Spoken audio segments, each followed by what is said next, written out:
carve out deep work time, carve out time for thinking in your week. And as women, we really struggle with that because if we are not in a meeting or on a call or actually like physically doing work, we feel like we're like slacking off or we're not doing anything. I used to struggle with this too. I really struggled to just slow down and think.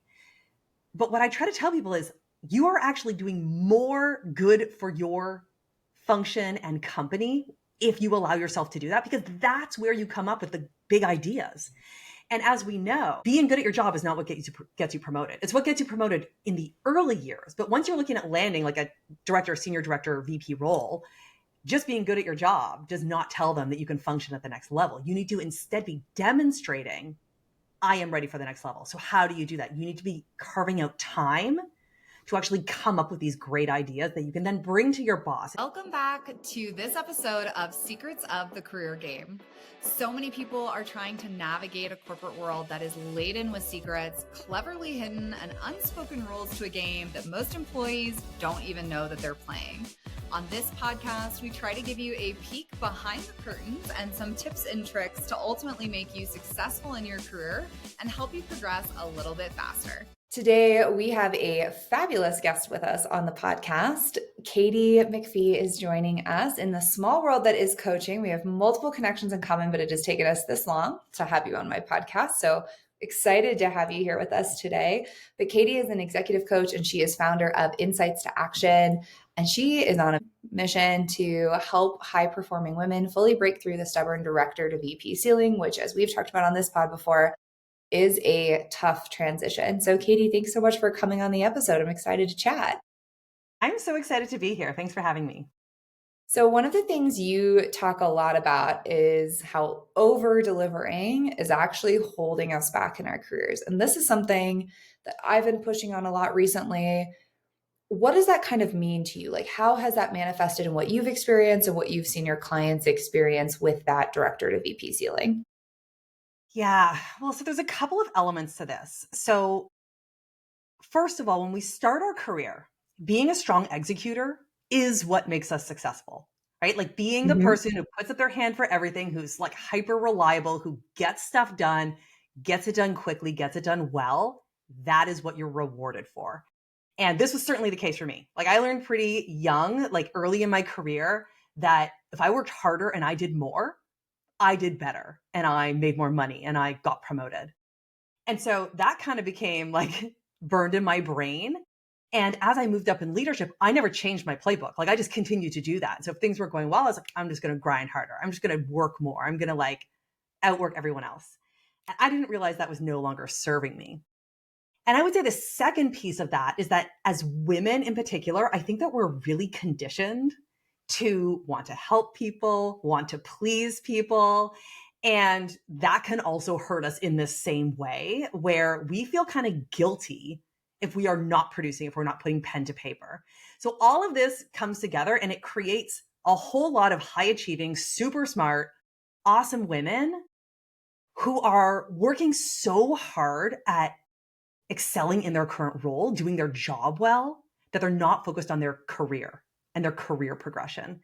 And what ends up happening is you get sort of pigeonholed into this doer role, right? People see you as a doer, someone who gets like, oh my gosh, give it to Kendall. She'll get it done. She's so reliable. And we think that's good feedback. But then when it comes to stepping into the senior director or VP or beyond roles, we're not considered because we're just not considered strategic. Yeah.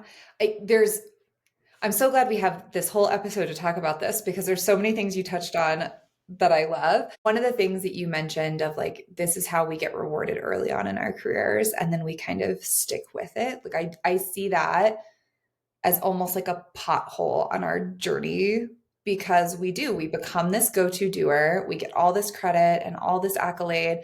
And then especially women, I tell my clients all the time, we have such an emotional connection to who we are at work. And men do this too, not to neglect our male listeners, but we put our identity in our work and we think if we're not doing an excellent job, if we're not the go-to person, if we're not fixing all the problems, then we're not worth anything in our corporate context, right? And so we do get stuck in this like, but I want to be the doer and I want to be the person they go to. because we also get that like dopamine emotional Totally. kick after of like, he came to me because it was a problem and I fixed it. And so everything you're saying is resonating so much with me. And I 1,000% agree. But I'm also realizing that I'm a terrible host and that I got so excited about our topic.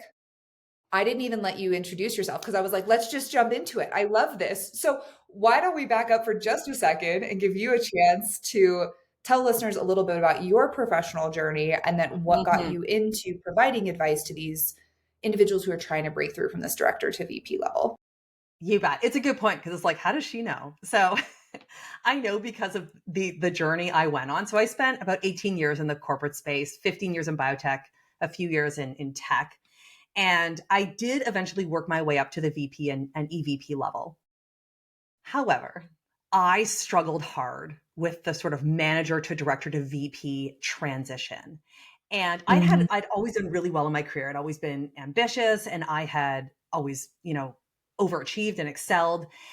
And I was stuck as a director at one company for 5 years. I was running the function, I was reporting to the CEO, and I could not get them to give me the VP title. And I was sitting in the meetings with the VP and the C level leaders. Like there was no one above me, and I couldn't get the promotion. And I was super frustrated. And I would ask for feedback, and I would get feedback like, yeah, you're just not there yet.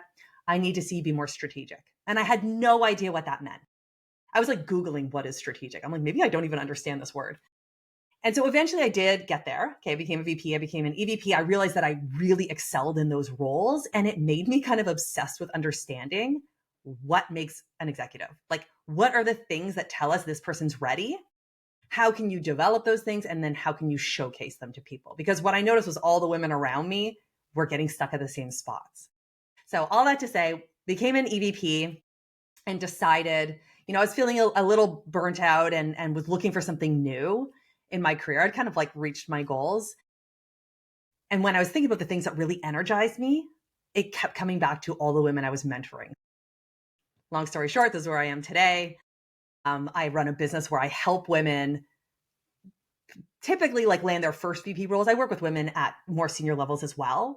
But my big mission is to close the gender gap in senior leadership. And so the way that I think I'm best equipped to do that is to help women land those first VP roles and really crush them so they don't leave and they continue to move up and we can kind of change the whole landscape for everyone. But yeah, and I wanted to give you that chance to introduce yourself because I think you have such a relatable story, right? There's so many of us who've gotten stuck at certain levels. I've done episodes on my podcast. I think the jump to director is one of the toughest because, Mhm. to your point, that's where you're expected to be a strategic leader and not just a doer. But none of the jobs leading up to director give you a platform to be a strategic thinker. They give you a platform to be a doer. And so, how do you show a skill set when your job scope is not aligned with what needs to be seen? And so I'd love to pose that question to you as whether it's director, senior director, VP, those like big executive jumps.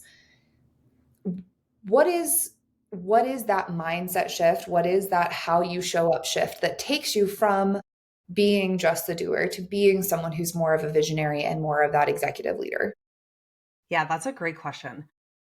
One of the things we need to do from a mindset shift perspective is to give ourselves permission to work on our career, not just do well at our job, and to understand that you can add a lot of value to your company without putting pen to paper. So, one of the things that I advocate all the time that I tell people, and this is like a tactical piece of advice, but carve out deep work time. Carve out time for thinking in your week. And as women, we really struggle with that because if we are not in a meeting or on a call or actually like physically doing work, we feel like we're like slacking off or we're not doing anything. I used to struggle with this too. I really struggled to just slow down and think.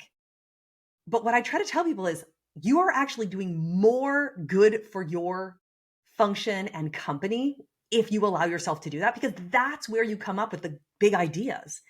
And as we know, being good at your job is not what gets you promoted. It's what gets you promoted in the early years. But once you're looking at landing like a director, senior director, VP role, just being good at your job does not tell them that you can function at the next level. You need to instead be demonstrating I am ready for the next level. So how do you do that? You need to be carving out time to actually come up with these great ideas that you can then bring to your boss and demonstrate like, hey, I'm thinking bigger than just me here, right? Or I'm thinking bigger than just the direct team that I'm managing.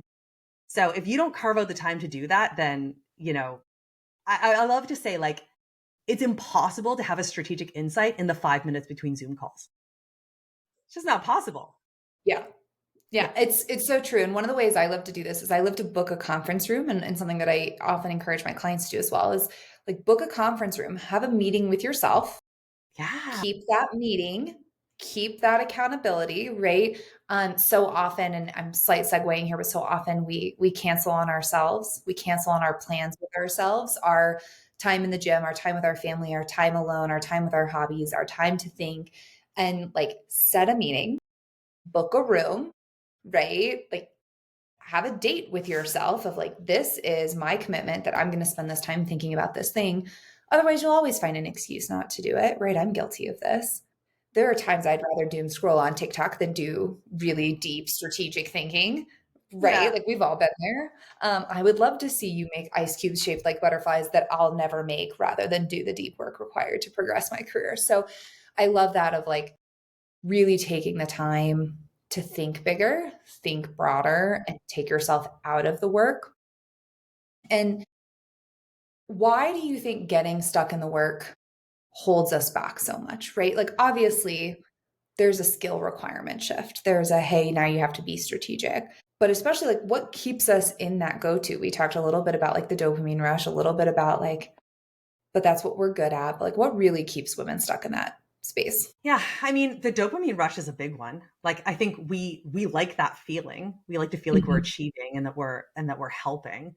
I think that's a big one. I think a big one is honestly no one has ever explained to us how things change as you go up in an organization. That was the case for me.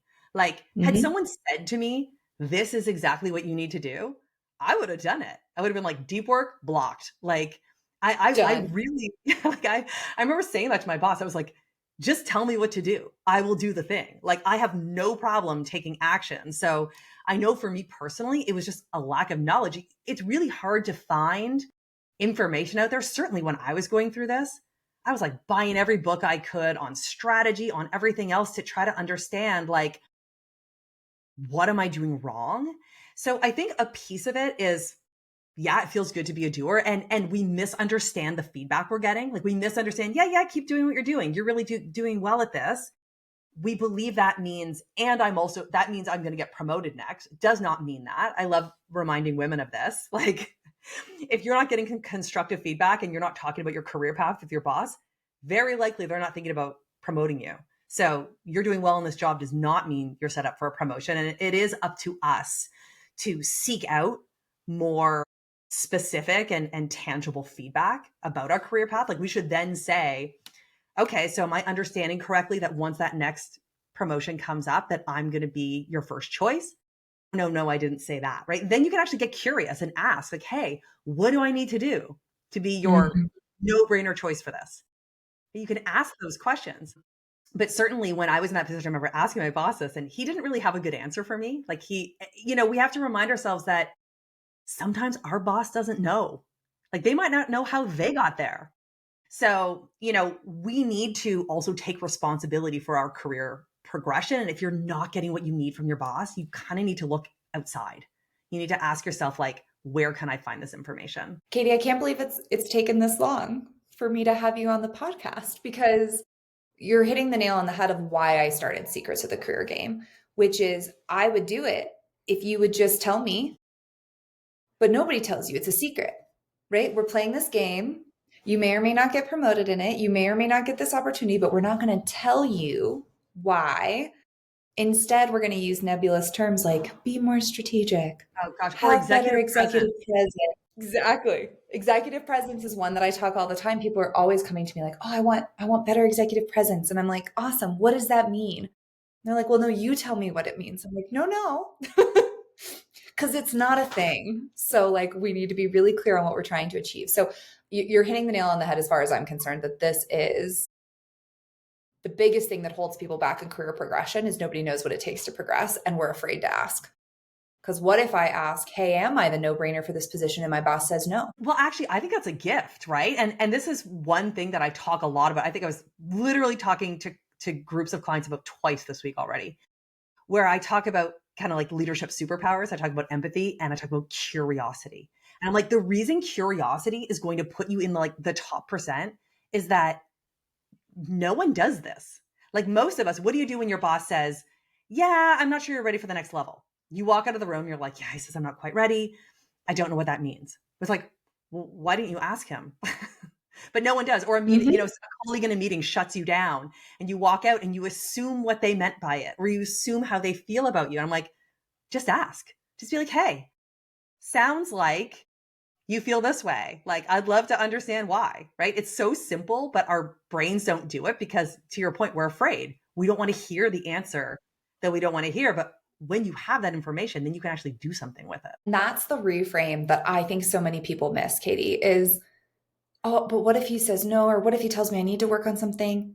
Those things are true, whether your boss articulates it to you or not. So wouldn't you rather know and be able to take action that's going to get you closer to that resolution, that's going to get you closer to that promotion, it's going to get you better feedback, better progression opportunities? I'd rather know. Putting my head in the sand does not make my career move faster, I got to tell you. So I think it is so true what you say about being curious. Ask the question and don't be afraid to probe. You touched on this and I'm going to repeat it because I think it's so important. Your boss says, oh, you're not quite ready. And we go, okay, that's not helpful. That doesn't tell you what you need to work on, but you got to probe. You got to ask, like, what exactly would you like to look for? What gaps do you see between me and the next level? Are there certain projects you'd like me to work on? And if they say something like be strategic or have better executive presence, you go, what does that look like to you? Exactly. And even, okay, what exactly does that look like? How do you want me to start showing up? I also love the question, if I were to be showing up with like the best executive presence, how would you know? What does that look like? And even like, Mm, how are you planning to measure this? Because yes. then what you can do is if they say, oh, well, I want you to be bringing new ideas to me. I want you to be communicating more effectively. And I want to see you project more confidence. I don't know. Then you can start to keep track of how you're doing that and when you're doing that. And when you meet with your boss again next month or next quarter, you can say, hey, these are the ways I've been doing this. Is this meeting your expectation? Is this what you were looking for? So it actually opens up a whole new conversation where now you guys can work together on your development plan instead of what, again, all of us do. You need better executive presence. We go home, we complain to our partner, we like try Drink a Googling. bottle of wine. Yeah, exactly. We drown our sorrows and scroll Instagram and maybe we Google like what the hell is executive presence. But that's not actually going to help us get to the next level. Mm-hmm. Yes. And I want to build on this one last point. I know we're belaboring the point here because I think it's so important. I'm like, if I could do 20 minutes where we just repeated this, we would be killing Yeah. it. But you can also say, like, hey, we're going into a meeting. Your boss is going to be there. I'd love some real-time feedback in this meeting if you feel like I'm projecting more confidence. That's a focus of mine in the next 30 minutes. One, your boss is going to be like, oh, okay. Well, now they're paying attention. So if you are being bolder, if you are having more confidence, if you are sharing your opinion, then they're going to notice. Maybe if you hadn't said that, they'd be checking their emails and scrolling their phone on the side and kind of zoned out. Like, you have so much power. I think what we're getting at, and Katy, is where I want to take this, is like, I feel like you have so much power over your control and control in your career, but you have to do something to enact that power. And so I'd love to hear, you work with so many high performing, high executive leaders. Where do you think people who haven't quite reached that level, where do you feel like they're not taking their power back, where they're not really stepping into that confidence, where they're not really taking the actions they could take because they feel like maybe they can't or they don't, or they're still sitting in that like middle management insecurity of like, shoot, I don't even know if I'm doing this right. Like, where are those blocks? Yeah. So the first one I see is the women who choose not to work with me, right? They oftentimes it's their own self-doubt. They're like, I don't know if I can do it. And so I try to be really clear. This is who this is for, that type of thing. But not everyone's willing to take that plunge. And I think it's too bad because if your whole career has been in the corporate space, you're used to other people funding your development and you're not used to sort of investing in yourself. And I think it's a shame. I actually wish I had invested in my own development way earlier than I actually did. So Preach. that's the first place. The second place is that mindset shift of, being willing to share your big idea in the meeting, or even just like getting out of your own head. So, I've worked with women who they really want that next level, but they're so in their own head about everything that everyone says to them that they're not thinking intentionally. They're not taking the space to respond in an intentional way. So that can be definitely one of the things that gets us, as well. And I guess one of the third things I've seen, this is so funny because I remember one of the women in my program, she's kind of like a questioner type. And I Mhm. remember, I every time I work with women, I always talk to them about this power of blocking out deep work time. I'm just like, it's going to put you in the top percent. So just do it. And we were getting closer to the end of the program. And I remember asking, like, who here has not yet carved out deep work time? And like, she put up her hand. And I was like, I'm curious why. And she was like, I don't know if I see the value yet. And I was like, oh, that's so interesting because the truth is you have to do it to see the value. So some of this stuff is like a bit leap of faith where you Mhm. have to do it. So I think those are the big things. Like you have to wrap your head around the fact that like, I believe that having boundaries and taking time to think and slowing down is actually going to produce a better result. And I believe that I'm as worthy as a leader and as an employee if I am taking care of my health. And like this all comes in. Like I actually think going to the gym is going to help you get promoted, right? Like taking the time to take care of your health and, you know, do things that are going to improve your cognitive function and lower your stress and all of these things. It all works together. So we have to be willing, though, to say, I'm going to take this time for myself and I'm going to believe that it makes me better instead of like being in this frantic. When I was like trying to get promoted, I was in kind of like a frantic burnout energy, right? Where I was just like, Mhm. meeting, get on an airplane. And that was not serving me. But at the time, like I just was unable to stop long enough to see it. Yeah. Yeah, I agree. I think that the big shift is going from being reactive to being proactive, Mhm. right? Because we're very reactionary in our careers. I had somebody, one of the very first guests I ever had on my podcast, so this was years ago, said that other people's urgency does not have to be yours. Yes. And I'm Yeah. like, oh, do I feel that in my core? Because I want your urgency to be my urgency. You need to meet right now? Okay, I'll just drop everything and I'll be right there. And like, I'm your doer, I'm your execution person. I'm gonna fix the problem. And when you start to step out of that and you start to become more proactive, okay, this is what I want for my career. Here's my time to think about what that looks like. Here's my time to solve big problems for the firm. Here's my time to dedicate to creating a development plan that's going to help me get to the next level. When we become proactive with our actions, we stop being so reactive. And that's where I see a lot of shift. But it's so funny that you said people who don't want to work in my program, because I tell clients all the time, every once in a while, I have somebody who's like, hey, I want to work with you. I'm like, great, we have this great conversation. I'm like, yep, they definitely need this. And then 6 months will go by and they'll call me and they're like, so I got laid off. And I'm like, that Yeah. is so unfortunate. Would you like to start now? Would you like, is it, because I'm like, Yeah. you know, you have a problem, you feel it, Yeah. but are you going to do something to change it? Yeah. I think even about like once you're a CEO, you're often in a CEO peer group, right? And when I Mhm. was in EVP, I had an opportunity to join an EVP peer group and I was like, or like a sales leader peer group. So it was like C levels and VPs and stuff. And it honestly was like life changing to me to have these people who are in the same boat as me, who I could share vulnerably with and get advice from and that kind of thing. And I'm like, why are we trying to do it alone? Like, why are we putting Mhm. ourselves in this position? Like, for so many years, I thought I had to like solve all these problems by myself. It's like, you don't have to do that. There's all kinds of smart people out there who have solved those problems, are solving those problems. And so you have the opportunity to leverage that, whether it's through a peer group or a paid coach or a program or something that like there are lots of things that you can go invest in that are going to help you get to that next level. So much good advice over this whole episode. I love it. This is probably like one of my favorite guest appearances we've ever had. I'm like, we're so in sync. We need like 3 hours just to chat. Though I'm sure we'd lose some listeners along the way. But if somebody's listening to this and they're like, okay, I want to start to take my power back. I want to become more proactive. You've given a lot of great tips over the course of the episode. What's one thing that you would be like, hey, just go do this.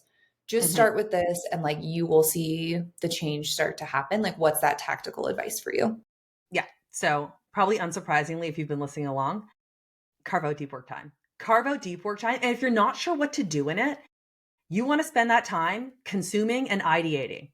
Okay. You want to be consuming valuable information. If you're struggling to ideate, you probably haven't consumed enough, right? The answers might not all just like live in your head, although oftentimes if we just slow down long enough, we actually do have a lot of the answers. But what you can do is you can be making sure that you're, listening to podcasts like this, or you can be reading business books. You can do all kinds of intentional consumption. I'm not talking scrolling Instagram at the end of the day, but like intentional consumption. And then you want to be ideating. You want to be asking yourself big questions. And, you mentioned booking a conference room. I love that, by the way, because you mentioned protecting it. And I always tell my clients, I'm like, protect this like it's a meeting with your CEO. If you had a meeting with your CEO and someone's like, hey, can I book over that to pick your brain? Would you say yes? Of course not. But when it's your time, you say yes every time, right? Or you let Slack pings or Teams, notifications disrupt it. I'm like, if you were in a meeting with your CEO, would you have notifications? Would you be checking your phone? Probably not. So you want to treat this time just like it's a meeting with your CEO so that you can really get in the zone and see a result from it. Yeah. Yeah. That is so great because we talk all the time, like you are the CEO of your career. You're the CEO of Katy McFee. I'm the CEO of Kendall Incorporated. Like we have a responsibility to ourselves and to what we're building, but we don't treat that time the same way. So I love that. So Katy, if people are listening to this and they're like, she's amazing. I love her. I want to follow along with her. I want to potentially engage in coaching. What is the best way for listeners to reach out and get connected with you? Yeah, so I post primarily like on LinkedIn. That's my main platform. So you can just look up my name, Katy McFee. I post 7 days a week on there, give away lots of free information. The other thing is if you're wondering, if you're at that level where you're curious, could I be ready to be a VP? I've been trying to get there. I've actually created a really cool quiz around that. So you might want to come check that out. It's like a quiz. Are you ready to be a VP? So you can find that at morewomenpromoted.com/quiz. And you can see if you're ready to be a VP or like where you are along your journey. Love that. So we'll make sure that we link both of those in the show notes so that people can go find them and get in touch with you. Katy, it was wonderful having you on the podcast today. Listeners, if you liked this, go ahead, give us 5 stars. Make sure you put any questions for Katy or myself in the comments below. Otherwise, Katy, we will have to have you back. But this was fabulous. We appreciate your time. I would love it. I'd come back anytime. And see.